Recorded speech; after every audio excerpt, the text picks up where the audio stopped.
Shiva Shiva Shiva Shiva Shiva Shiva Shiva Shiva Om Shiva Om Shiva Om. என்னுடைய பேர் astro Thennarasu Namakkal. என்னுடைய mobile number 9443259503. இன்னொரு number 9994645044. Namakkal ஜோதிட நலசங்கத்துல இருந்து பேசுறோம். நம்ம நாமக்கல் ஜோதிடனுடைய நலசங்கத்தினுடைய மாதாந்திர கூட்டம் ஒவ்வொரு மாதமும் பிரதி மாதம் ஆங்கில மாதம் 2வது செவ்வாய்க்கிழமை அன்னைக்கு நடக்கும். இதுல பிப்ரவரி மாசம் ஆண்டு விழா நடக்குங்க.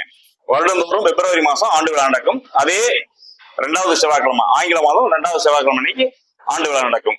மற்றபடி ஏதாவது மாற்றங்கள் இருந்தா மட்டும் நீங்க நம்மளுடைய சங்கத்தினுடைய வாட்ஸ்அப் குழுவில் சேர்ந்துக்குங்க.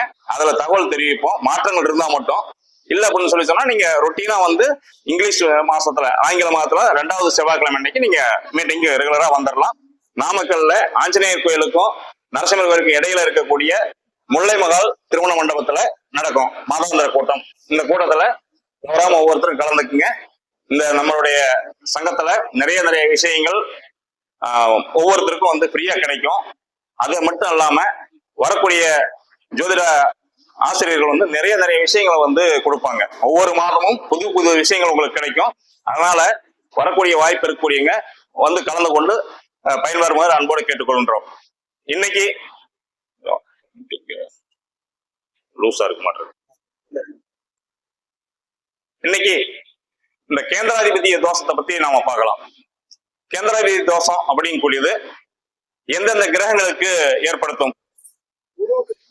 குருவுக்கு, அப்புறம் புதன், அப்புறம் சந்திரன், அப்புறம்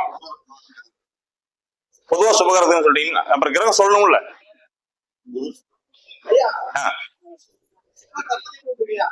அதுதான் இன்னொரு கிரகத்தை சொல்லவே இல்லையே. 3 கிரகம் தானே சொல்லிருக்கீங்க. அது அப்படி கீழே இறங்கிக்குது.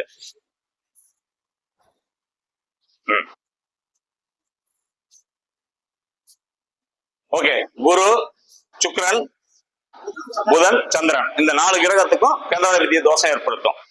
இந்த கேந்திராதிபதிய தோஷம் அப்படிங்கக்கூடியதுல பொதுவா எந்த வகையான பலன்களை நமக்கு ஏற்படுத்தும் அப்படிங்கக்கூடியது முக்கியம். அதுல என்னங்க, திருமணத்தை பாதிக்கும், தொழிலை பாதிக்கும், அப்புறம் படிப்பை பாதிக்கும், அப்புறம் என்னங்கண்ணா வண்டி வாகனம் பாதிக்குமா? ஓகே, அப்புறம் உயிர்காரத்துவம் அதிகமா பாதிக்கும், பொருள்காரத்துவம் பாதிக்காது. ஓகே, அடுத்தபடியா ஓகே, பொதுவா கேந்திராதிபதி தோஷம் அப்படின்னு எடுத்துக்கிட்டீங்கன்னா உயிர்காரத்துவத்தை பாதிக்கும் மெயினா. இதை ஞாபகத்துல வச்சுக்கோங்க. அந்த கேந்திராதிபதினு சொல்லக்கூடியவர் எந்த வீட்டுல போய் உட்கார்றாரோ அந்த வீட்டினுடைய பலனை நடைபெறாமல் தடைப்படுத்தும் அல்லது அந்த பாவக பலனை வந்து கெடுக்கும். இதை ஞாபகத்துல வச்சுக்கோங்க. ஓகேங்களா? எந்த பாவகத்துல அது போய் உட்காருதோ அந்த பாவத்தினுடைய பலனை நடைபெறாம தடுக்கும் அல்லது தடை ஏற்படுத்துவதோடு சேர்த்து அந்த விஷயங்களை கெட்ட பலன்களை ஏற்படுத்தும் அப்படின்னு சொல்லி பார்த்துக்கணும். எந்த பாவத்தை நிற்கிறதோ அந்த பாவத்தினுடைய பலாபலங்களை மட்டுப்படுத்தி கொடுக்கும். இதை கவனத்துல வச்சுக்கோங்க. எந்த பாவத்தில் நிக்குதோ அந்த பாவகத்தினுடைய பலனும் அந்த பாவத்தில் உள்ள உயிர்காரகத்துவம் அது எந்தெந்த பாவத்துக்கு உண்டான ஆதிபத்தியம் பெறுதோ அந்த ஆதிபத்தியத்தில் இருக்கக்கூடிய உயிர்காரகத்துவத்தையும் கெடுக்கும். அப்ப அந்த தசாநாதர்கள் எதுக்கு சம்பந்தப்பட்டு வராங்க, எந்த பாவத்துக்கு சம்பந்தப்பட்டு வராங்க அப்படின்னு சொல்லி நாம பார்த்து அதுக்குண்டான பலாபலனை நிர்ணயம் பண்ணணும். அப்ப அந்த உயிர்காரகத்துவம் எந்த மாதிரியான உயிர்காரகத்துவம் கெடும்? இப்ப உதாரணத்துக்கு 7ஆம் வீடு அப்படின்னு சொல்லி எடுத்துக்கிட்டா அங்க இருக்கக்கூடிய உயிர்காரகம் மெயினான உயிர்காரகத்துவம் மனைவி அப்படின்னு சொல்லக்கூடியது. ஓகேங்களா? அதுல இன்னும் நிறைய உயிர்காரகத்துவம் இருக்கும், அதை நீங்க எடுத்துக்கங்க. அப்ப அந்த மாதிரியான உயிர்காரகத்துக்கு பிரச்சனை ஏற்படுத்தும் அல்லது 7ஆம் பாவத்தில் இருக்கக்கூடிய விஷயங்களுக்கு தடையை ஏற்படுத்தும் அல்லது அந்த 7ஆம் பாவத்தில் இருக்கக்கூடிய உதாரணத்துக்கு திருமணம் சார்ந்த விஷயங்கள்ல சுய தொழில் அப்படிங்கக்கூடிய விஷயங்கள்ல அந்த தடையை ஏற்படுத்துவது அல்லது அந்த விஷயங்கள்ல பிரச்சனைகளை ஏற்படுத்துவது அப்படிங்கூடிய நிறைய கொடுக்கும். அப்போ இந்த கேந்திராதிபதி தோஷம் ஸ்ட்ரெயிட்டா அதை மட்டும் நாம பார்க்கணும் அப்படின்னு சொல்லி பார்த்தா இது கேந்திராதிபதி தோஷத்தை ஏற்படுத்திடுச்சு அப்படின்னு சொல்லி சொன்னா மற்ற கிரக அமைப்புகளையும் நீங்க இங்க பார்க்கணும். எப்படி 7ஆம் பாவத்துக்கு கெடுதலை செய்யும் நான் முடிவு பண்ணிட்டா 7ஆம் பாவத்துக்கான காரகத்துவ கிரகம் எதுங்க? சுக்கிரன். லக்கணத்துக்கு 7ஆம் அதிபதி யாரோ அந்த அதிபதி யாரோ இவங்க 2 பேரும் என்ன நிலையில் இருக்காருன்னு பார்த்துக்கணும். அதையும் பார்த்து இந்த பலனை நாம சொல்லி போலணும். அப்ப கேந்திராதிபதி தோஷம் உயிர்காரத்தை ஏற்படுத்துன்னு சொல்லி ஸ்ட்ரைட்டா அந்த பாவத்துக்கு உண்டான பலாபலங்களை கொடுத்துருவோம்னு சொல்லி எடுத்துடக்கூடாது. இது ரொம்ப முக்கியம். இப்போ உதாரணத்துக்கு இதுல இந்த கேந்திராதிபதி தோஷத்துல முதல் தரமான பாதிப்பை தரக்கூடியது குரு, 2ஆம் தரமான பாதிப்பை தரக்கூடியவர் சுக்கிரன், 3ஆம் தரமான பாதிப்பை கொடுக்கக்கூடியவர் புதன், அதற்கு அடுத்தபடியாக சந்திரன் 4ஆம் விதமா தான் பாதிப்பார். இதை ஞாபகத்தில் வச்சுக்கணும். அப்ப முதல் தரமான பாவகம் அப்படின்னு சொல்லக்கூடியது குருவோடைய தன்மையை ஏற்படுத்தி கொடுக்கும். இதை ஞாபகத்தில் வச்சுக்கோங்க. 2ஆம் தரம் அப்படிங்கக்கூடியது சுக்கிரனுடைய தன்மை கொடுக்கும். 3ஆம் தரம் புதனுடைய தன்மை, 4ஆம் தரம் சந்திரனுடைய தன்மை கொடுக்கும். இதை பார்த்துக்குங்க. இப்போ இந்த லக்கணம் எடுத்துக்கிறீங்க. இந்த லக்கணத்துக்கு ஏதாவது ஒரு கிரகத்தை கேந்திராதிபதி தோஷத்துக்கு சொல்லுங்க. புரியலீங்க. 4ல புதன். இப்போ இந்த புதன் 4ஆம் வீட்டில் இருக்கிறாரு. இப்போ 7ஆம் வீட்டினுடைய பாவக காரகத்துவத்தை கெடுக்குமா, 4ஆம் வீட்டினுடைய பாவக காரகத்தை கெடுக்குமா?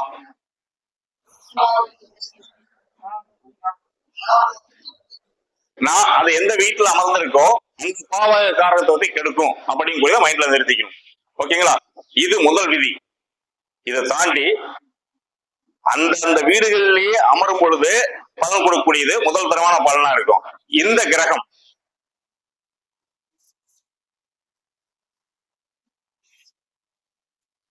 இது கேந்திரமா இங்க உட்கார்ந்துடுறாரு.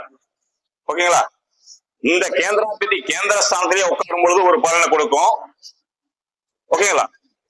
அந்த ஸ்தானங்கள் ஆதித்ய ஸ்தானங்கள் இல்லாத வேறொரு இடத்துல உட்காரும் பொழுது அதனுடைய பாதிப்புகள் இன்னும் குறையும். அந்த கேந்திராதிபதி தோஷத்தினுடைய தன்மையை குறைக்கும்.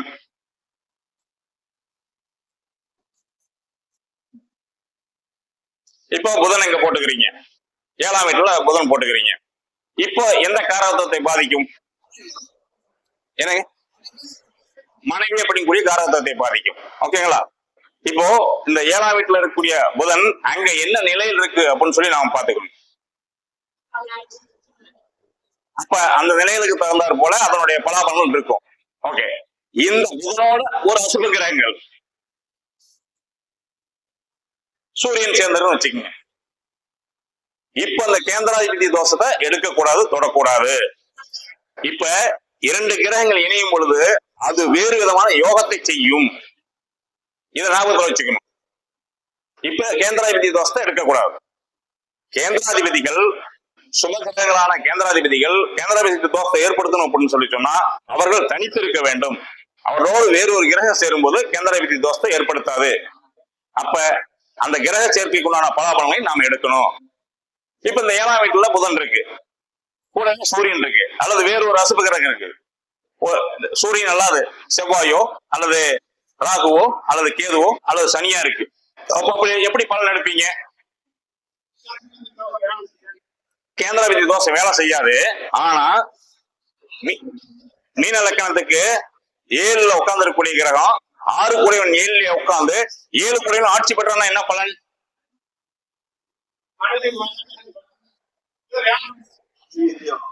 என்னங்க? மனைவி எதிரியாவா, மனைவி நோயாளியா இருப்பா, கூட்டாளி எதிரியாவா. இதெல்லாம் அவங்களுக்கு சந்தோஷப்படுத்துறதுக்கு பலன் சொல்றது டைரக்டான ஒரு பலன்.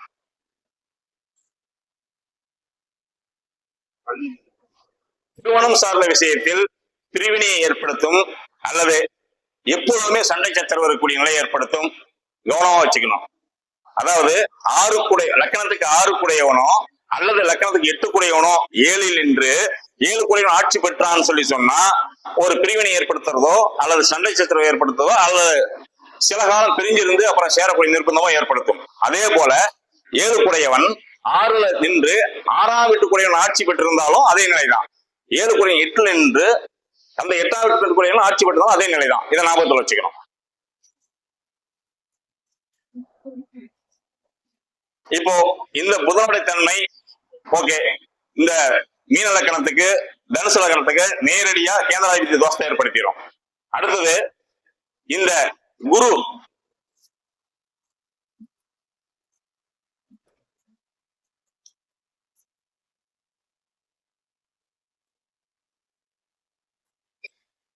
மிதுன லக்கணமோ அல்லது கன்னி லக்கணத்துக்கோ 7 குடையவனா வருவாங்க. 4 7 குடையவனா வருவான். அதுக்கு அடுத்தது 7 10 குடையவனா வருவான். ஓகேங்களா? இப்ப இந்த ஸ்தானங்கள் நேரடியா வந்து கேந்திராதிபதி தோஷத்தை பெற்றுரும். இப்ப இதை கவனிச்சுக்கணும். இந்த மிதுன லக்கணத்துக்கு மட்டும் ஒரு கான்செப்ட் நீங்க மைண்ட்ல நிறுத்திக்கணும். மிதுன லக்கணத்துக்கு குரு எந்த இடத்தில் நின்றாலுமே பாதகத்தை செய்வார். இதை ஞாபகத்தில் வச்சுக்கணும். கேந்திராதிபதி தோஷத்தை ஏற்படுத்துவதை தாண்டி அவரு 12 இடங்கள்ல எந்த இடத்துல நின்றாலுமே பாதகத்தை செய்வார். இதை மைண்ட்ல நிறுத்திக்கணும். இது காமன் தியரி. மிதுன லக்கணத்திற்கு குரு 7ல நின்னா திருமணம் சார்ந்த வாழ்க்கையை கெடுத்துரும். அதில் இருக்கக்கூடிய காரகத்துவத்தினுடைய சம்பந்தப்பட்ட விஷயங்களை கெடுத்துரும். 10ல நின்னா தொழில் சார்ந்த விஷயங்களை கெடுத்துரும். ஓகேங்களா? இப்போ இந்த லக்கணத்துக்கு குரு திசை நடக்குது அப்படின்னா 7ஆம் பாவத்தை கொடுக்கும் அல்லது 10ஆம் பாவத்துக்குள்ள ரெட்டப்படையா சொல்ல தேவையில்லை. எந்த வீடுகள்ல இருக்கோ அதை சார்ந்து நடக்கக்கூடிய அந்த பலாபலம் நீங்க சொல்லிடணும். அப்ப கேந்திராதிபதி தோஷத்தை ஏற்படுத்தும் போது இந்த பலனை எடுத்துக்கலாம், ஈஸியா எடுத்துக்கலாம். அது ஒன்னும் புரிதல் இருக்கு, ஒன்னும் தவறு இருக்காது. 7ல நினைச்சுன்னா 7ஆம் வீட்டினுடைய காரகத்துவம் சம்பந்தப்பட்ட விஷயங்கள், 10ல நினைச்சுன்னா 10ஆம் வீட்டு சம்பந்தப்பட்ட காரகத்தோட விஷயங்கள். அதே வேறு ஸ்தானங்கள்ல நினைச்சினாலும் மிதுன லக்கணத்துக்கு மட்டும் குரு சுபத்தை செய்ய மாட்டார் அப்படிங்கிறத மைண்ட்ல நிறுத்திக்கணும். எப்பவுமே லக்கணத்துல நின்னாலும் திருமண வாழ்க்கை பாதிப்பார், 2ல நின்னாலும் திருமண வாழ்க்கை பாதிப்பார். வேற எங்கேயுமே போவாங்க, ஸ்ட்ரைட்டா அதுக்குள்ளே வந்துருவார். இதை மைண்ட்ல நிறுத்திக்கணும். என்னங்க? ஆமா கண்டிப்பா. அதுதான் மிதுன லக்கணம் மட்டும் ஸ்பெஷலா சொல்லி சொல்றேன். ஓகேங்களா? இதே கும்ப லக்கணத்துக்கு மகர லக்கணத்திற்கு புதன் திசை அல்லது புதன்மதி நடக்கூடிய காலகட்டங்கள்ல, இப்ப நான் கேந்திர அதிபதியை தான் தொட்டு வெளியில போறேன்னு சொல்ல வேணா, ஒரு சில விஷயங்கள் புலோல வர்றதை சொல்லி சொல்றேன். லக்கணங்களுக்கு புதன் திசை நடக்கும் பொழுது அசுபத்தை செய்வார் அப்படிங்கிற ஞாபகத்துல வச்சுக்கணும். முக்கியாதிபதி நல்லதை செஞ்சிருவாரு அப்படின்னு சொல்லி ஒரு கவனத்துல வந்துடக்கூடாது. ஓகேங்களா? இதுக்கு கும்ப லக்கணத்துக்கு 5 குடையவன் நல்லதை செஞ்சிருவான் அப்படின்னு சொல்லி ஒரு கவனத்துல வந்துடக்கூடாது. 8 குடையவன் வருவான். அப்ப 8ஆம் வீட்டினுடைய பலமே அதிகப்படுத்தி கொடுக்கும், கவனமா இருந்துக்கணும். அப்ப இந்த 3 விதிகளையும் நீங்க வந்து கொஞ்சம் ஞாபகத்துல வச்சுக்கணும். ஓகே, இப்போ இந்த மிதுன லக்கணத்துக்கோ அல்லது கன்னி லக்கணத்துக்கோ குரு கேந்திராதிபதி தோஷம் பெற்று விட்டால், அதாவது அந்த கேந்திர ஸ்தானங்களிலே நின்று கேந்திராதிபதி தோஷம் பெற்று விட்டால், இங்க நின்று கேந்திராதிபதி தோஷம் பெற்று விட்டா கடுமையான பாதிப்பை கொடுக்கும், முதல்தரமான பாதிப்பை கொடுக்கும். இப்போ மிதுன லக்கணத்திற்கு 7ஆம் வீடு என்ன வீடுங்க? பாதகஸ்தானம், மாரகம், பாதகம். அப்ப மாரகமோ அல்லது மாரத்துக்கு ஒப்பான கண்டமோ கொடுக்கும். இதை ஞாபகத்துல வச்சுக்கணும். அப்ப அல்லது அந்த காரகத்துவ பலனை இல்லாமலே செய்யும். ஒண்ணு அந்த ஸ்தானத்தை கொடுக்காமே செஞ்சிடும், இல்ல அப்படின்னு சொன்னா கொடுத்து இலக்க வைக்கும். அப்ப அதை நாம கவனத்தில் எடுத்து பலன் சொல்லி பழகணும். இப்ப முதல் தரமான இது குரு. அடுத்தது சுக்கிரன் விருச்சிக லக்கணத்திற்கு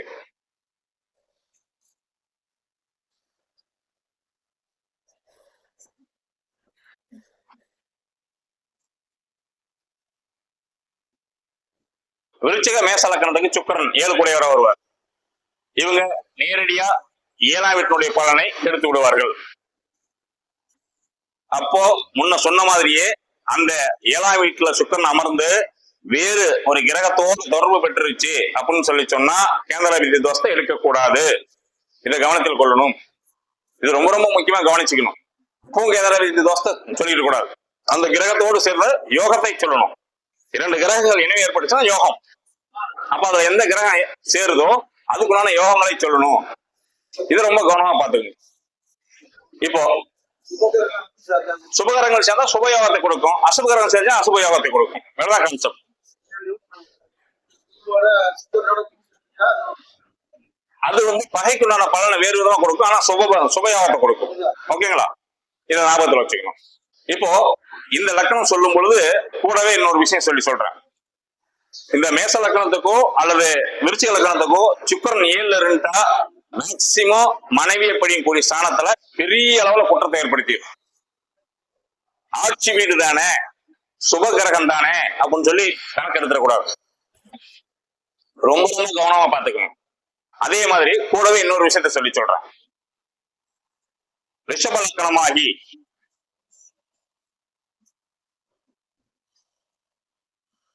ரிஷப லக்கணமாகி 7ல சுக்கிரன்ட்டா ஆண் ஜாதகம் இருந்தால் மனைவியையும், பெண் ஜாதகமா இருந்தால் கணவனையும் மேக்சிமம் பிரிச்சுடன் கொன்றுவிடும்.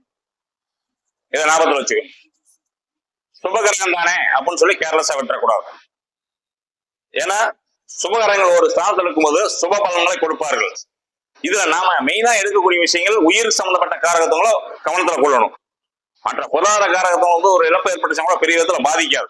ஏதாவது வாழ்க்கை ரொட்டீனா பண்ணிட்டு போயிருவாங்க. 100 பேர்த்துல வந்து ஒருத்தர் தான் வந்து ஏதாவது சூசைட் பண்ணிக்க ஏதாவது சூழ்நிலைகளை கொண்டு போகும். மீதி 99 பேருக்கு அந்த ப்ராப்ளம் இருக்காது. ஆனா உயிர்காரத்தை நேரடியா பாதிச்சு அப்படின்னு சொல்லி சொன்னா சிக்கல் உண்டு பண்ணிடும். ரொம்ப கவனமா இருக்கு.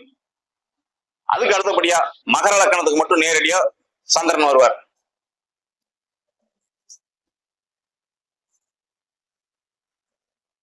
எழுதல சக்தி. மகர லக்கணத்துக்கு 7ல சந்திரன் கேந்திராதிபதி தோஷத்தை கொடுத்துருவார். அப்போ இந்த லக்கணத்துக்கு 7ல சந்திரன் இருக்கும்போது ரொம்ப ரொம்ப கவனமா கவனிச்சு பலன் சொல்லி பழகணும். இந்த சந்திரனோடு வேறு அசுபகரங்கள் சேர்ந்துருச்சு அப்படின்னு சொல்லி சொன்னா அந்த யோகத்தை கொடுத்துரும். அதுல சுபகரங்கள் சேர்ந்தாலும் அதுக்குள்ளான யோகத்தை கொடுத்துரும். அப்ப கேந்திராதிபதி தோஷத்தை எடுக்கக்கூடாது. அப்போ மகர லக்கணம் அப்படின்னு சொல்லி வந்துட்டா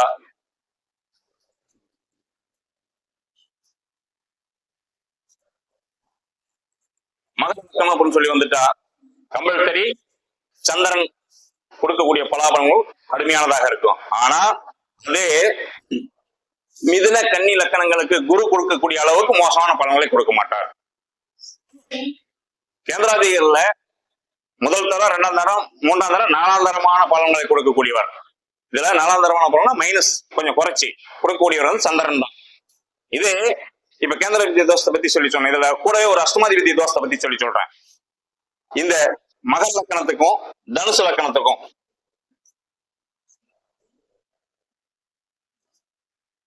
இந்த தனுசு லக்கணத்துக்கு 8 கூடையனா வந்து சந்திரன் வருவார். அஷ்டமாதிபதி தோஷம் இல்லைன்னு சொல்லி நமக்கு நூல்கள்ல மூல நூல்ல கொடுத்திருப்பாங்க.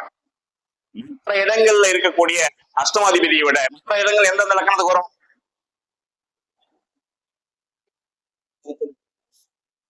வேற எந்த லக்கணங்களுக்கு அஷ்டமாதிபதி அவரே ஆட்சிக்குடையவரா வருவார்? என்னங்க? மேஷம் துலாம். இந்த மேஷம் துலாமுக்கு மேஷத்துல லக்கணமாகி 8ல செவ்வாய் இருக்கக்கூடிய பலனுக்கும் துலா லக்கணத்துல சுக்கரன் லக்கணாதிபதியாக 8ல போய் சுக்கரன் உட்காரக்கூடிய பலாபலன்களுக்கும் கொடுக்கக்கூடிய அசுவ பலன்களை விட இந்த தனுசு மகர லக்கணத்துக்கு குறைத்து கொடுப்பார்கள். கொடுக்க மாட்டாங்கன்னு எடுத்துக்கூடாது. அதை விட குறைச்சு கொடுப்பாங்க. அந்த பர்சன்டேஜை கரெக்ட் பண்ணிக்கங்க. அப்ப அந்த அஷ்டமாதிபதி தோஷம் முழுமையா கிடையாதுன்னு சொல்லி நாம எடுத்துட வேண்டாம். குறைத்து கொடுப்பார்கள். நாம எப்படியும் ஃபாலோ பண்ணுவோம். எப்படி ஃபாலோ பண்ணுவோம்? ஒரு கிரகம் நீச்சம் ஆயிடுச்சுன்னா அந்த கிரகம் வேலை செய்யாதுன்னு சொல்லி சொல்லுவோம் இல்லைங்களா?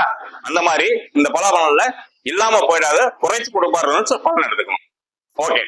இப்ப இந்த கேந்திராதிபதி தோஷத்துல ஏதாவது டவுட் இருந்தா கேட்டுக்கணும்.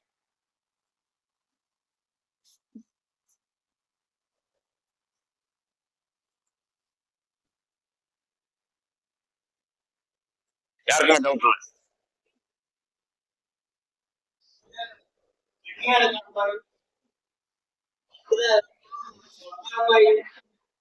பத்துல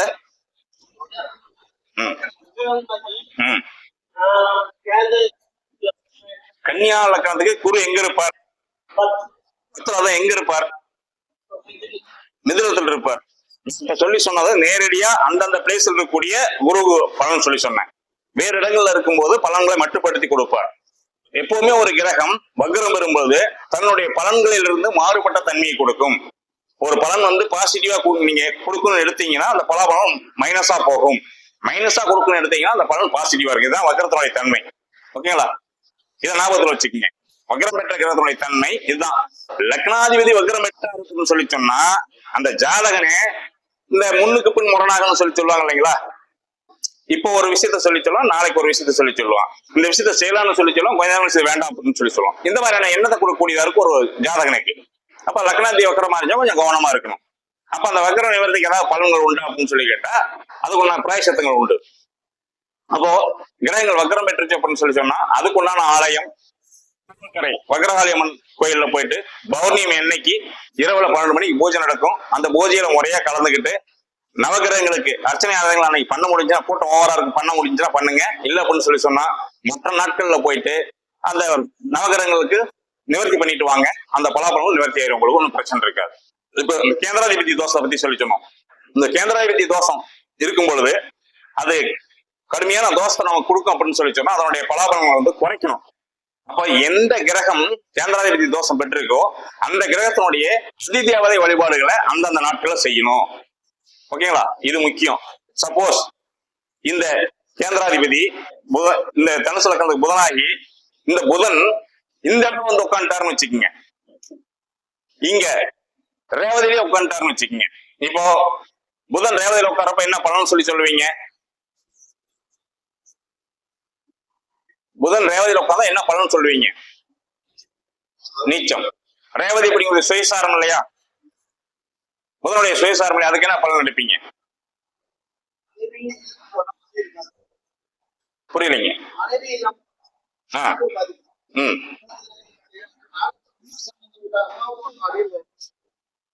அம்மாவுக்கு ஓகே. அப்புறம் 4ஆம் பாவத்தோட காரகத்தோ அதை தொட்டுட்டீங்க அப்படியே. ஓகே. அப்போ அந்த இடத்துல வந்து உட்காரும் பொழுது நீச்சத்தன்மையை பெற்றாலும் கூட சுயசாரத்தில் இருப்பதனால் மற்ற கிரகங்களுக்கு உண்டான தோஷனுடைய அளவுக்கு தோஷத்தை செய்யாது, குறைத்து கொடுக்கும் அப்படின்னு சொல்லி எடுத்துக்க.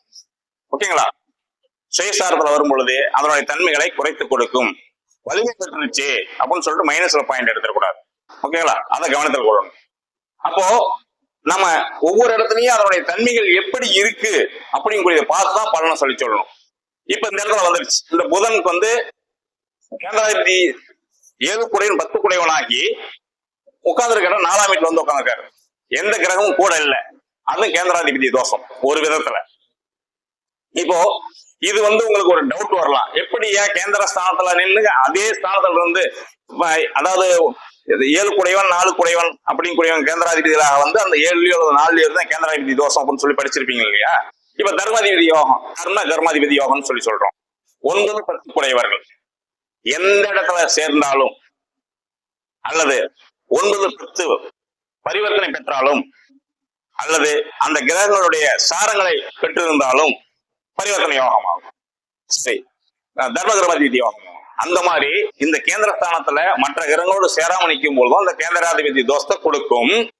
ஆனா அந்த தோஷம் அந்த வலிமை குன்றியதாக இருக்கும் அப்படிங்கூட ஞாபகத்தில் வச்சுக்கணும். அப்போ அந்த கிழமைகள்ல செய்யணும்னு சொல்லி சொன்னேன், அந்த கிரகத்தோட பலனை செய்யணும்னு சொல்லி சொன்னேன். இப்ப நீங்க எடுக்க வேண்டியது 7 குடையவனாகி 10 குடையவனாகி இங்க வந்து நின்னனால இந்த வீடு எந்த வீடு? யாருடைய வீடு? குருவோட வீடு. குருவுக்கு என்ன கிழமை? அப்போ அந்த புதனுக்கு உண்டான பிராயசத்தை வியாழக்கிழமை அன்னைக்கு போய் செய்யணும். இதுக்கு குருவுக்கும் சுக்கிரனுக்கும் குருவுக்கும் புதனுக்கும் பகையா அப்படிலாம் கணக்கு எடுக்க கூடாது. ஓகேங்களா, அந்த நாள்ல போய் பரிகாரம் செஞ்சுட்டு விடணும். அப்ப அதுக்கு நான் பலாபலங்கள் பாசிட்டிவா நமக்கு கிடைக்கும். அப்போ எந்தெந்த கிரகம் கேந்திராதிபதி தோஷம் பெற்றிருக்கோ அந்த கிரகத்துக்கான அதிதேவதைகளுடைய வழிபாடுகளை செய்ய வேண்டும். அது எந்த ஸ்தானங்கள் நிற்குதோ அந்த கிழமையாக அந்த கிரகத்தினுடைய கிழமையை பயன்படுத்திக் கொள்ள வேண்டும். இது ஒரு விதம் பரிகாரம் சொல்லி சொல்லக்கூடியது, எளிமையான பரிகாரம் அப்படின்னு சொல்லி சொல்லக்கூடியது. வேற ஏதாவது டவுட் இருந்தா கேட்டீங்க கேந்திராதிபதி தோஷத்துல?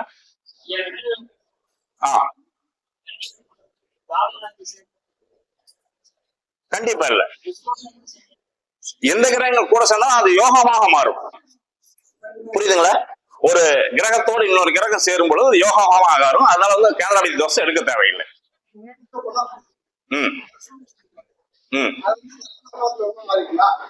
என்ன லக்கணம்? தனுசு லக்கணத்துக்கு 9 10 குடையவன். தர்மதேவதி யோகமா மாறும். அங்க நீசத்துல போய் உட்காந்துருச்சுன்னு வச்சுக்கீங்க, பலனை மட்டுப்படுத்தி செய்யும். அதை நாங்க பார்த்துக்கணும். அப்புறம் அதுக்கு அடுத்த ஸ்டேஜ் நீங்க சாரத்துக்குள்ள போவீங்கல்ல, சாரத்துக்குள்ள போகும்போது அதுக்கு பலன் அதுக்கு தகுந்த மாதிரி நீங்க பர்சன்டேஜ் கரெக்ட் பண்ணிக்கணும். ஓகேங்களா? ஆமா ஆமா, மேலோட்டமா நீங்க பார்க்கும்போது ஒரு பலனும் இன்டீரியரா பார்க்கும்போது வேற ஒரு பலன் இது கொடுக்கக்கூடியதா இருக்கும். அதை கவனிச்சு பாருங்க. ஓகேங்களா?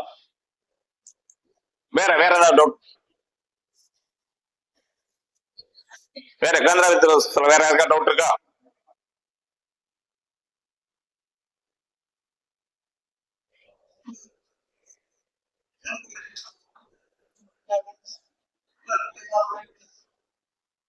சுயசாத்திலே என்ன வந்து அது கேந்திராதிபதி தோஷத்துல வரல இல்லையா?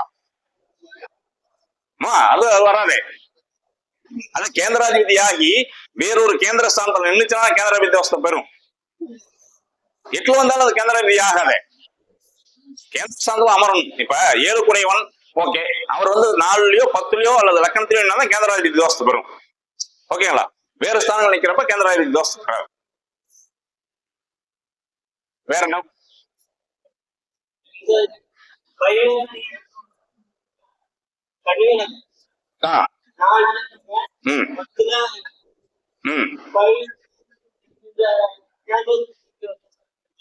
பரிவர்த்தனை பெறும்பொழுது ஒரு கிரகம் வந்து பலம் பெற்றதாக சுபம் செய்யக்கூடியதாக இருக்கும். இதை ஞாபகத்தில் வச்சுக்கோங்க. ஒரு கிரகம் பரிவர்த்தனை பெறும் பொழுது பலம் பெற்றதாக சுபம் செய்யக்கூடியதாக இருக்கும். பரிவர்த்தனை பெறும் பொழுது ஒரு பலன் இந்த பலனுக்கு அந்த பலனை மாத்தி செய்யும் பொழுது, ஃபார் எக்ஸாம்பிளுக்கு கன்னி லக்கணம்,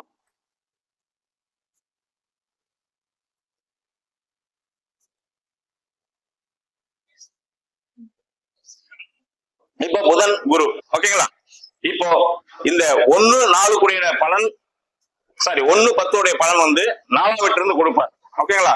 இந்த 4-7 கூடிய பலனை 10ஆம் வீட்டிலிருந்து கொடுப்பார். ஆனா பரிவர்த்தனை பெற்றதுனால வந்து இந்த தசாபதி நடக்கக்கூடிய போது அந்த பலனையும், அந்த தசாபதி நடக்கக்கூடிய இந்த பலனையும் கொடுப்பார். ஓகேங்களா? அந்த தசாபதிகள் மாறும்போது இந்த பலனை மாற்றி சொல்லி பழகுங்க. அவ்வளவுதான். குரு புதன் இருந்தா பாதிக்கும். ஆனா அது கேந்திராதிபதி தோஷம் இல்ல, 2 கிரகம் சேர்ந்தது இல்லைங்களா? அது வேற, அது வேறு. வேற வேற டவுட்?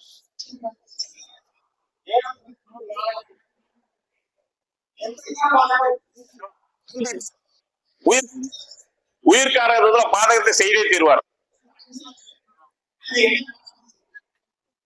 உயிர்காரகத்தை பாதகத்தை செய்தே தீர்வார். என்னங்க?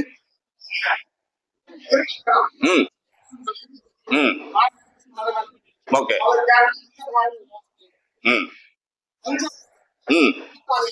5ல இருந்தாலும் 7ஆம் வீட்டு பலனை பாதகத்தை செய்வார். 7ஆம் வீட்டு பலனுக்கு பாதகத்தை செய்வார். மனைவி படிக்கக்கூடிய ஸ்தானத்துக்கு அல்லது சுய தொழில படிக்கக்கூடிய ஸ்தானத்துக்கு பாதகத்தை செய்வார். முதல் தரமான பாதகம் உயிர்காரகத்தை பாதிக்கும். எங்க இருந்தாலும் பாதகத்தை செய்யும். அப்ப யோகங்களை செய்யாத ஒரு கேள்வி உங்களுக்கு வரும். கண்டிப்பா செய்யும். பாதகம் படிக்கக்கூடியது கடுமையானதாக இருப்பதால் அதை எடுத்துக்கங்க அப்படின்னு சொல்லி சொல்றேன். ஓகேங்களா?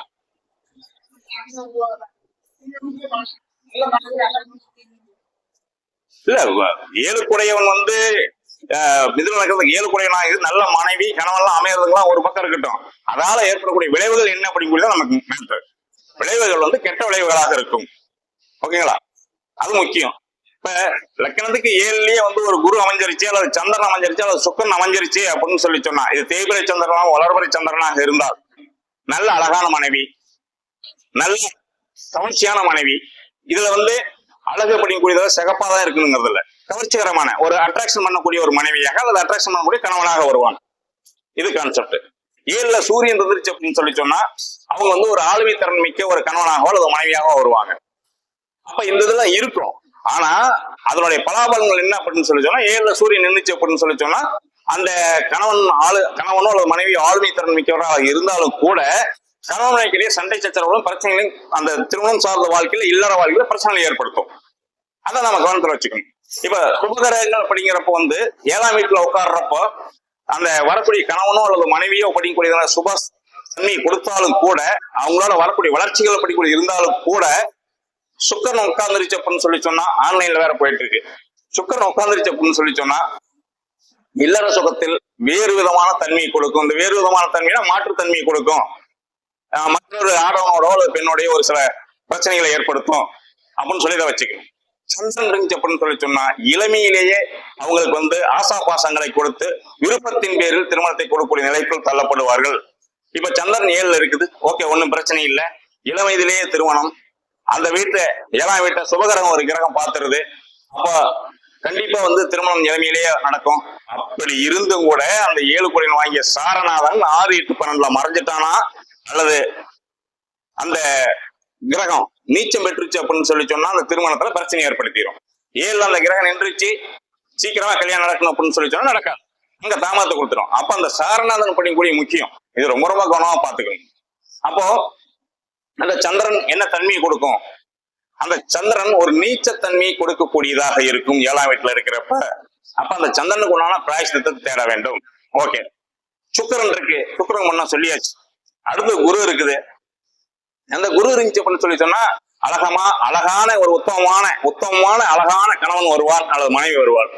ஆனால் அந்த கணவன் மனைவிக்கு இடையே இல்லற சுகத்தில் பிரச்சனை இருந்து கொண்டே இருக்கும். இதை கவனத்தில் கொள்ளணும். இது எப்படின்னு சொல்லி சொன்னா, தங்க ஊசியில வாழைப்பழத்துல ஏத்தனா எப்படி இருக்கும்?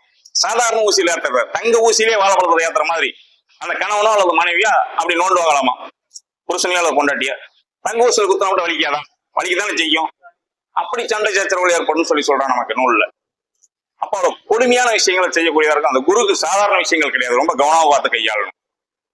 அப்போ சுபகரங்கள் தான் இருந்துருச்சு, நல்லா இருக்கும் அப்படின்னு சொல்லி எல்லா இடத்துலையும் காரகத்தை எடுக்கிற மாதிரி 7ஆம் வீட்டுல என்ற காரகத்துவத்துக்கு ரொம்ப ரொம்ப கவனமா பார்த்து எடுக்கணும். அது முக்கியம்.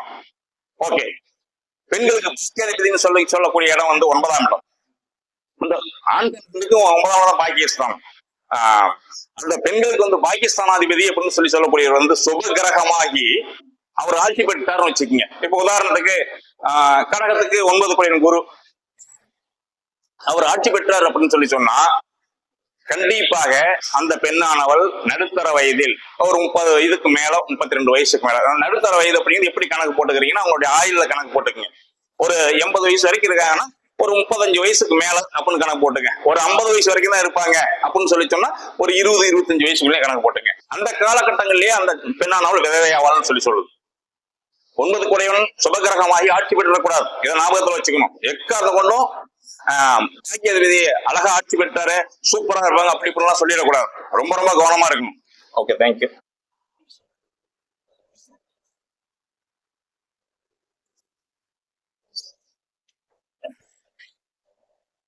அப்போ பாக்கியாதிபதி ஆட்சி பெற்றான்னு சொல்லி கேர்லெஸ்ஸா இருந்துடக்கூடாது.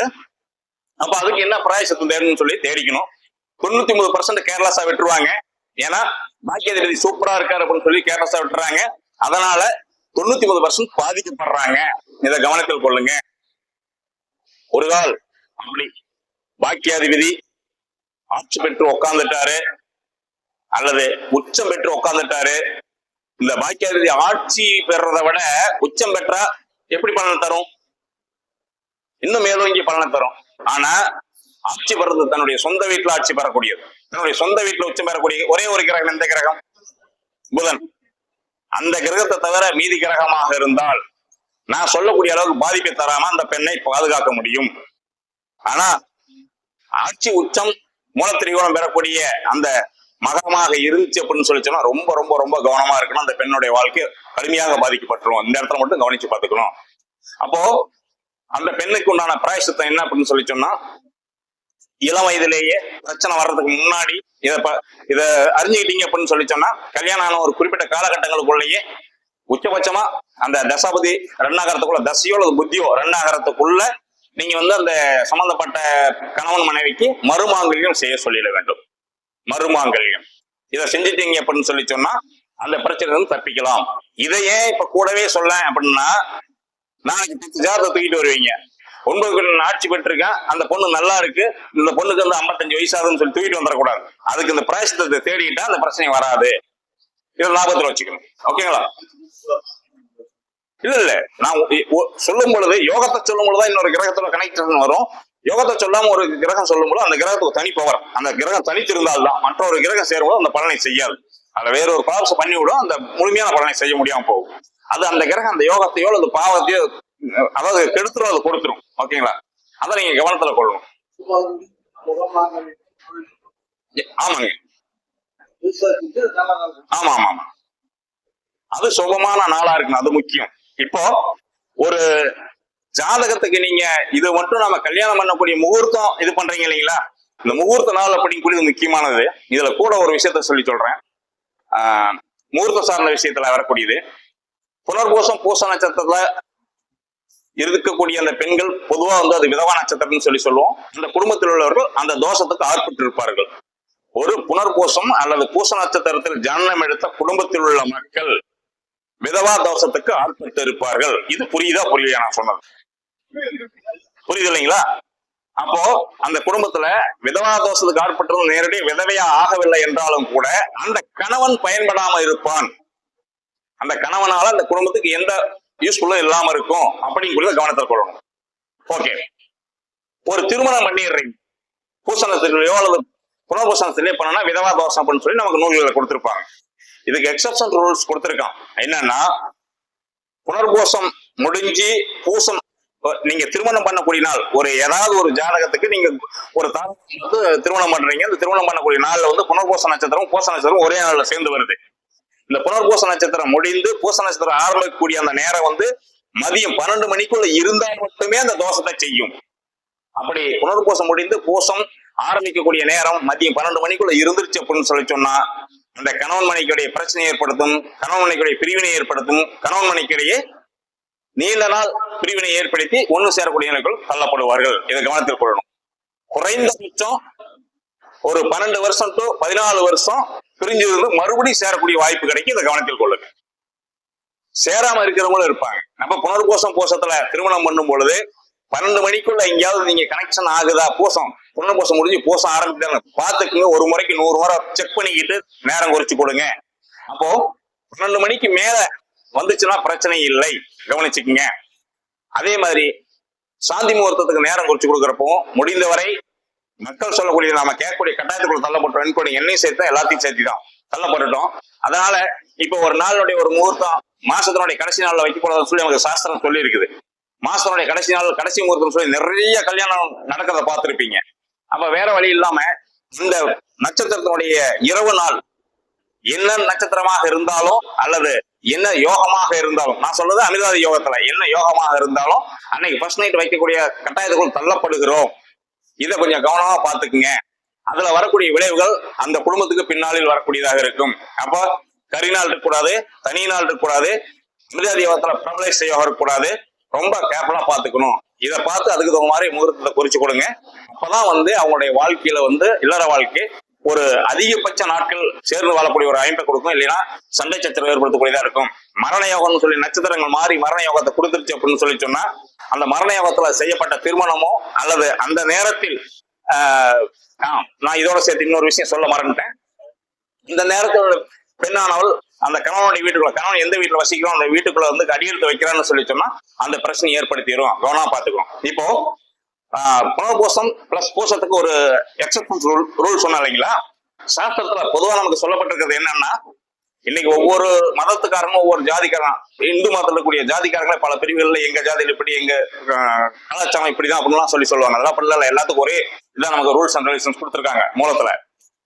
அப்ப திருமணம் செய்த நாளில் எந்த நட்சத்திரம் திருமணம் பண்றீங்களோ அந்த நட்சத்திரத்திலேயே அந்த பொன் காலடி எடுத்து வைக்கணும். பெண்ணானவள் அந்த கணவனுடைய வாழக்கூடிய எந்த வீடாக இருந்தாலும் சரி அந்த வீட்டில் காலடி எடுத்து வைக்கணும்னு சொல்லி சாஸ்திரம் சொல்லியிருக்கு. அப்ப முடிந்தவரை அந்த நாள் வந்து பகல் முடியறதுக்குள்ள அந்த நட்சத்திரம் முழுமையா இருக்கிற மாதிரி பாத்துக்குங்க. அந்த நட்சத்திரம் முடியறதுக்குள்ள அந்த பொண்ணை வந்து அந்த ஆணுடைய வீட்டுக்குள்ள ஆஜர்படுத்தி இருங்க. இது முக்கியம். அதுக்கு தகுந்த மாதிரி நட்சத்திரங்களை பாருங்க. அப்படி நட்சத்திரம் வரலைன்னா வேற நாள் சொல்லுங்க, வேற மாசம் சொல்லுங்க. தவிர்க்க முடியாம நீங்க போறதெல்லாம் நீங்க ஒண்ணும் பண்ண முடியாது, அது அவங்களுடைய விதி. அப்ப இது நம்மளுடைய தவறு இல்ல, அது அவங்களுடைய சம்மந்தப்பட்ட விஷயம். ஏன்னா அவங்க தான் பிக்ஸ் பண்ணிட்டு வராங்க. ஏற்கனவே 10 ஜோசியத்தை பார்த்துட்டு வந்திருப்பாங்க. அவங்க வந்து நம்மகிட்ட கேட்கறப்போ வந்து ஆனா இந்த 4 நாள்ல வந்து நல்ல முகூர்த்தமா இருக்குன்னு சொல்லி அவங்களே நம்மகிட்ட கேட்பாங்க.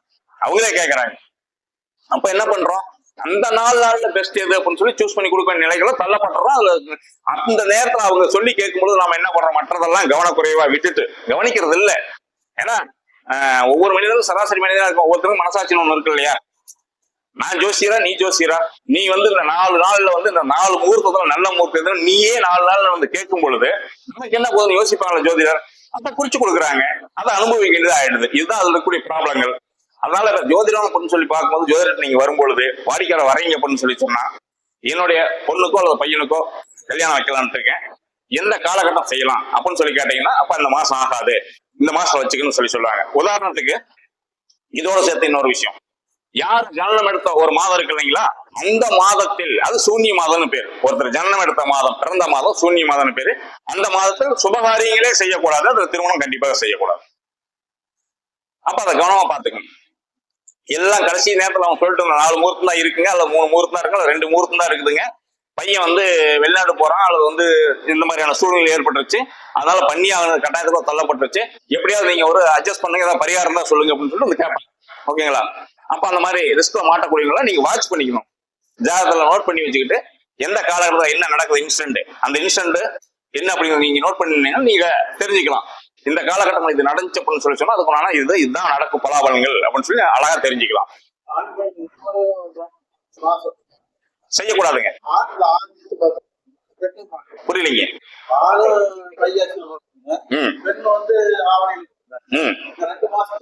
2 மாசத்துக்கு செய்யக்கூடாது. இதுதான் சாஸ்திரம் சொல்லி இருக்குது. ஓகேங்களா? இதுல தவிர்க்க முடியாத காரணமாக இருந்தால் அதுக்கு எக்ஸ்ட்ரா ரூல்ஸ் கொடுத்திருக்கான், அதை நாம் பார்த்துக்கணும். ஓகேங்களா? தவிர்க்க முடியாத காரணமாக இருந்தால், தவிர்க்க முடியாத காரணம் என்ன? எக்ஸாம்பிளுக்கு சொல்றோம் புரிதலுக்காக. அந்த வீட்டுல குடும்பத்தில் ஒரு நபர் நாளைக்கு இறந்துருவார். ஓகேங்களா? அதுக்குள்ள திருமணம் பண்ணி அவனுடைய கட்டாயம் ஏற்படும் பொழுது அதுக்கு வேறு ஒரு சில விதிகளை தேடி அதுக்குள்ள பிராயசித்தங்களை தேடிக்கும். தவிர்க்க முடியாம காரணத்தால. ஏன்னா அவர் இறந்துட்டாரு, அந்த குடும்ப தலைவன் இறக்குறாருன்னா ஒரு வருஷத்துக்கு அவங்க இந்த வீட்டுல குடும்பக்காரியா இருந்தா சுபகாரியம் செய்யக்கூடாது. இப்படி வரக்கூடிய நிர்பந்தம் உங்க ஜாதகத்துல நீங்க பாத்தீங்க அப்படின்னு சொல்லி சொன்னா, அல்லது வாடிக்கையாளர்களே நம்மகிட்ட வந்து சொல்லுவாங்க, படுத்த படிக்கையா இருக்கிறாங்க, ஏதாவது ப்ராப்ளம் ஆகிறதுக்கு நம்ம பண்ணிடணும் அப்படின்னு சொல்லி அவங்களே வந்து சொல்லுவாங்க. அந்த மாதிரி நிர்பந்தங்கள் ஏற்படும் பொழுது எக்ஸ்ட்ரா விதிகளை யூஸ் பண்ணுங்க. ஓகேங்களா? அந்த மாதிரி நிர்பந்தம் ஏற்பட்டால் மட்டும், இல்லைன்னா அதை யூஸ் பண்ண வேண்டாம். இப்போ இந்த மாதிரியான விதிகளும் விதிவிலக்குகளும் எதுல கொடுத்திருக்கு? விதிகள் படிக்கக்கூடியது காலப்பிரகாசியும் கூடிய நூல்ல கொடுத்திருக்கு. விதி விலக்கு படிக்கக்கூடியது கால விதான பத்ததியும் கூடிய நூல்ல கொடுத்திருக்கு. தேடுங்க, தேடி கண்டுபிடிங்க. அல்லது முகூர்த்த சிந்தாமணின்னு ஒரு நூல் இருக்கு, அதுல கொடுத்திருக்கு. தேடி கண்டுபிடிச்சிக்கங்க. அதுக்குண்டான பிராயசத்தை என்னன்னு சொல்லி அதை பண்ண சொல்லிட்டு அதுக்குண்டான மேரேஜ் நீங்க பண்ணிட்டீங்கன்னா அந்த பிரச்சனையும் தப்பிச்சுக்குவாங்க. அதே மாதிரி ஒரு குடும்பத்துல மேரேஜ் பண்றீங்க, அக்கா தங்கச்சி அல்லது அண்ணன் தங்கச்சி அல்லது 2 அண்ணன் தம்பி அப்படிங்கிற பண்றீங்க அப்படின்னு சொல்லி சொன்னா, எக்காரணத்தை கொண்டும் திருமணம் 6 மாத காலத்திற்கு தாண்டிதான் வைக்கணும். 2 பேர்த்துக்கும் தனித்தனியாக மேரேஜ். ஒரே மேடையில வைக்கிறது சினிமாவில் நடக்கலாம், அல்லது வேற ஏதாவது வைக்க வேண்டிய நிர்பந்தம் ஏற்பட்டுச்சு அப்படின்னு சொல்லி சொன்னா என்ன சாஸ்திரம் அவங்க சொல்லியிருக்கான விதி, ஆற்றங்கரைக்கு இந்த பக்கம் ஒருவருக்கும் ஆற்றங்கரைக்கு அந்த பக்கம் ஒருவருக்கும் திருமணம் செய்யலாம்னு சொல்லியிருக்கு. ஒரே மேடையில வைக்கக்கூடாது. இதை ஞாபகத்தை வச்சுக்கணும். எக்காரணம் கொண்டும் இதை செஞ்சிடக்கூடாது, கவனமா இருக்கணும். அப்படி செஞ்சா என்ன ஆகும் அதுக்கு அதை நீங்க அனுபவிச்சுதான் ஆகும், வேற வழி கிடையாது. இப்ப ரொம்ப ரொம்ப கவனம் தேவை. தந்தை இறந்தால் 1 வருட காலம் எந்த சுபகாரியும் செய்யக்கூடாது, இதை மைண்ட்ல நிறுத்துங்க. தாய் இறந்தால் 1 வருட காலம் எந்த சுபகாரியும் செய்யக்கூடாது, இதை மைண்ட்ல நிறுத்துங்க. சாரி தாய் இறந்தால் 6 மாத காலம், தாய் இறந்தால் 6 மாத காலம் எந்த சுபகாரியும் செய்யக்கூடாது, இதை மனதில் நிறுத்துங்க. இந்த 2 விஷயத்தையும் கரெக்டா ஃபாலோ பண்ணுங்க. இதை ஃபாலோ பண்ணாவே பாதி பிரச்சனைகள் அந்த சம்பந்தப்பட்ட வாடிக்கையாளரோட வீட்டுல பிரச்சனைகள் கைறாங்க. ஒருத்தர் இறந்துட்டாங்க அவங்களுடைய வம்சாவளியில அப்படின்னு சொல்லி சொன்னா, தந்தை இருக்கக்கூடிய காலகட்டங்கள்ல முன்னோர்களுக்கு எதுவும் திதி கொடுக்கல, அந்த சம்பந்தப்பட்ட காரியங்களை செய்யல, மூதாதையர்களுக்கு செய்ய வேண்டிய காரியங்களை செய்யலன்னு சொல்லி சொன்னா, தந்தை இறந்த பிறகாவது சம்பந்தப்பட்ட ஜாதகர்கள் ஒழுங்கா செஞ்சுட்டு வந்தாங்கன்னு சொல்லி சொன்னா 75% அவருடைய வீட்டில் நன்மை நடக்கும். 75%, 100% வந்து அதான் விஷயம். 75% நன்மை நடக்கணும். பாத்துங்க, யோசிச்சு பாத்துங்க. அப்ப நம்மளுடைய முன்னோர்களுக்கு கொடுக்க வேண்டிய திதி முறையாக செய்ய வேண்டும். என்னுடைய கலாச்சாரத்துல இல்ல அப்படிங்கிற கதையெல்லாம் சொல்லக்கூடாது. உன்னுடைய கலாச்சாரத்துல அப்பா இருக்கிறாரு, உன்னுடைய கலாச்சாரத்துல அம்மா இருக்காங்க, தாத்தா இருக்காங்க, எல்லாமே இருக்காங்க அப்படின்னா இவங்களுக்கு செய்யக்கூடிய விஷயமே தான் அவங்களுக்கு செய்யணும். இந்து மதத்துல என்ன சொல்லியிருக்கோ அந்த விஷயத்த செய்துதான் ஆகணும். கடைபிடிக்கக்கூடிய விஷயங்கள்ல எக்ஸ்ட்ராடினரியா கொடுத்துருக்கூடிய விஷயங்கள் வைஷ்ணவ பரம்பரைக்கும் பூநூல் அணியக்கூடிய பிராமணர்களுக்கு கொடுத்திருக்காங்க. அந்த விஷயங்களை அவங்க சரியா கடைபிடிக்கணும். அதை கடைபிடிக்க தவறினா ஒரு பிராமணர் வீட்லயோ ஒரு வைஷ்ணவ பரம்பரை வீட்லயோ யாரும் தவறாக எடுத்துக்கொள்ளாதீர்கள். குரு ஒருவருடைய ஜாதகத்துல 6, 8, 12 மறைஞ்சிருக்குது அப்படின்னு சொல்லி சொன்னா அந்த வம்சாவளிகள் முறையை சாஸ்திர முறையை கடைபிடிக்கொள்ள தவறாக நடந்திருக்கிறார்கள் என்றார். அப்ப அந்த குடும்பத்துக்கு பிரம்மகத்தி தோஷம் ஏற்படும். பிராமணன் குடும்பமாக இருந்தாலும் பிரம்மகத்தி தோஷம் ஏற்படும். அப்ப அந்த பிரம்மகத்தி தோஷம் நிவர்த்தி அவங்க தேடினா மட்டும்தான் அந்த வம்சாவளிகள் அதற்கு தப்பிப்பாங்க. இல்லைன்னா பிராமணர்களாக இருந்தாலுமே கூட வேறொரு ஜாதியும் திருமணம் பண்ண வேண்டிய நிர்பந்தத்துக்குள் தள்ளப்பட்டு விடுவார்கள். ஃபர்ஸ்ட் அதுக்கு அடுத்த ஸ்டேஜ் பிராமணர்களாக இருந்தாலும் கூட இதுக்கு தேர்லன்னு சொல்லி ஆண் வாரிசு இல்லாமல் போய்விடும். இப்ப இதெல்லாம் நீங்க நடைமுறையில பார்த்திருப்பீங்க இல்லைங்களா? இதை கவனத்தில் கொள்ள வேண்டும். இப்போ நாம ஒரு பிராயசம் தேரன்னா பிராமணர்களை நாடிதான் நாம போறோம். அப்போ அவர்களுடைய குடும்பத்தில் இந்த மாதிரி நிலைகள் இருக்குது அப்படின்னு சொல்லி அவங்க சரிவர கடைபிடிக்கவில்லைன்னு அர்த்தம். ஒரு ஜெனரேஷன் அடுத்த ஜெனரேஷன் அதுக்கு அடுத்த ஜெனரேஷன் இப்படி போயிட்டு இருக்கு அப்படின்னு சொல்லி சொன்னா எந்த குடும்பத்தில் ஆண் வாரிசு இருக்காது அப்படிங்கிறதுக்கு பல விதிமுறைகள் கொடுத்துருக்காங்க. ஒரு 2 விதிமுறைகள் கொடுக்குறேன். சனி செவ்வாய் ஒருவருடைய ஜாதகத்துல சேர்ந்துருந்துச்சுன்னு சொல்லி சொன்னா தலைமுறை, இப்ப ஒருத்தருடைய ஜாதகம் சேர்ந்திருக்கு, இந்த தலைமுறை அடுத்த தலைமுறை 2 தலைமுறைக்குள்ள வந்து கண்டிப்பாக ஆண் வாரிசு சட்டங்களை உருவாக்கிறோம். அப்ப இந்த குடும்பத்துல ஆண் வாரிசு வர்றதுக்கு என்ன வழிகளை தேடணும், அத்தனை பிராயசித்தங்களையும் தேடணும். இந்த நிலைகள் பிராமணர் குடும்பத்தில் இருந்தாலும் நிலைகளை ஏற்படுத்தும். அப்ப பிராமணர் குடும்பமாக இருந்தாலும் அவருக்கு நான் பிராயசித்தங்களை தேட வேண்டும். அப்பதான் வந்து அந்த ஆண் வாரிசுக்கு உண்டான வலிமை பரிகாரங்களை செய்யறப்போ வந்து அந்த வலிமை பெருகி அவங்களுக்கு ஆண் வாரிசு கிடைக்கும். அப்ப ஆண் வாரிசு ஆற்ற நிலை ஏற்பட்டுச்சு அப்படின்னு சொல்லி சொன்னா கண்டிப்பாக அவர்களுக்கு திதி கொடுக்கறதுக்கு வாரிசு இருக்காது. அப்புறம் வந்து பெண் மக்களை வச்சு திதி கொடுக்க வேண்டிய நிர்பந்தத்துக்குள்ள தள்ளப்படுவாங்க. இந்த ஆண் சந்ததிகள் கட்டாயிருச்சு அப்படின்னு சொல்லி சொன்னா இது ஒரு பெரிய பிரச்சனைக்குரியதாகும். அதை தாண்டி இன சாஸ்திரத்தில் சொல்லியிருக்கு அப்படின்னு சொல்லி சொன்னா ஒருவன் ஒரு குடும்பத்தில் ஒரு ஆசீர்வாதம் பண்றதுக்கு தகுதி அளித்தவன் அப்படின்னு சொல்லி சொன்னா கணவன் மனைவி இருவருக்கும் பிறந்த குழந்தைகள், ஆண் குழந்தைகள் பெண் குழந்தைகள் இருக்கணும். அவங்கதான் ஆசீர்வாதம் பண்றதுக்கு தகுதி பெற்றவர்கள் சாஸ்திரம் சொல்லியிருக்கு. இதை கடைபிடிக்கணும். அப்போ அப்படிப்பட்டவர்கள் இல்லை அப்படின்னு சொல்லி சொன்னா உள்ளவர்களே அவரோட ஆசீர்வாதம் பெறக்கூடாது, அவர்கள் ஆசீர்வாதம் பெறறதுக்கு தகுதியற்றவர்கள் அப்படின்னு சொல்லி சாஸ்திரம் சொல்லிருக்கு. கண்டிப்பா இருக்கக்கூடாது. அப்ப அந்த மாதிரியான தோஷங்கள் வர்றதுக்கு நமக்கு முன்கூட்டியே சொல்லியிருப்பாங்க. காகவந்தியா தோஷம்னு சொல்லி ஒண்ணு சொல்லியிருப்பாங்க. அந்த மாதிரியான தோஷம் இருந்துச்சுன்னா அதுக்கு என்ன பிராயசித்தம் சொல்லியிருப்பாங்க. அந்த பிராயசித்தத்தை தேடினீங்கன்னா ஆண் வாரிசு பிறக்கும். புரியுதுங்களா? அப்ப ஒரு தலைமுறையில வரக்கூடிய விஷயங்களை நம்ம ஜோதிடர்கள் மூலமா போய் கேட்டு அறியும் பொழுது இந்த ஜாதகம் என்ன தோஷங்கள் இருக்கு அப்படின்னு கேட்கணும். நான் என்ன குட் பப்ளிகேஷன் என் குழந்தைக்கு இருக்குது அப்படின்னு சொல்லி கேட்கறதா எல்லாருமே வராங்களே ஒழிய, அதாவது அவங்க என்ன எதிர்பார்க்கறாங்களோ அந்த மாதிரி தான் அந்த குழந்தை அனுபவிக்கணும் அப்படின்னு எதிர்பார்த்து வராங்களே ஒழிய அதை விட்டுட்டு அவங்க எதையுமே செய்யறது கிடையாது. அதனால அதுல ஏதாவது பேட் குவாலிபிகேஷன் இருந்துச்சு அப்படின்னு சொல்லி சொன்னா அது என்னன்னு சொல்லி அவங்க கேட்டு அறிஞ்சாங்கன்னு சொல்லி சொன்னா அதை பிராயசித்தம் மூலமா சரி பண்ணிக்க முடியும். இதை ஒவ்வொருத்தரும் கடைபிடிக்கணும். இதுவரைக்கும் வாய்ப்பு மிக்க நன்றி கூறி விடைபெறுகிறேன். நன்றிங்க. என்னுடைய பேரு அஸ்ட்ரோ தென்னரசு, நாமக்கல். என்னுடைய மொபைல் நம்பர் 9432259503. இன்னொரு மொபைல் நம்பர் 9994645044. நான் முன்ன சொன்ன மாதிரி இந்த சங்கம் நடைபெறதுக்கு உங்களுடைய ஒத்துழைப்புகள் ரொம்ப ரொம்ப முக்கியம். உங்களுடைய கூட இருக்கக்கூடிய ஜோதிடர்கள் இருந்தாங்கன்னு சொல்லி சொன்னா ஒவ்வொருத்தரும் வரும்போது அழைச்சிக்கிட்டு வாங்க, அவங்களும் பயன்பெறட்டும். இந்த சங்கத்துல மாதாந்திர கூட்டம் நடத்துறதுக்கு 200 ரூபாய் மட்டும் ஃபீஸ் வாங்குறோம். அந்த 200 ரூபாயில தான் சாப்பாடு பிளஸ் வந்து டீ காஃபி 2 வேளைக்கும், அது இல்லாம மண்டபத்தினுடைய வாடகை சம்பந்தப்பட்ட விஷயங்களுக்கு தான். இதுல ஒரு சில மாதங்கள் பற்றாக்குறை ஏற்படும். அந்த பற்றாக்குறை ஏற்படுவது முன்னாடி இருக்கவங்க செஞ்சுக்குவாங்க. அதிகமா மக்கள் வரும்போது அது எங்களுக்கு கொஞ்சம் ஈஸியா இருக்கும். மக்கள் நீங்க என்ன வந்தீங்க அப்படின்னு சொன்னா நிறைய விஷயங்களை கத்துக்கலாம். இதே மாதிரி ஆன்லைன்ல பார்க்கக்கூடியவங்க யாரு வேணாலும் எங்க இருந்து வேணாலும் வரலாம். அது ஒன்றும் ப்ராப்ளம் இல்லை. வரக்கூடிய வந்தீங்கன்னா நிறைய விஷயங்களை கத்துக்கொள்ளலாம். நன்றிங்க.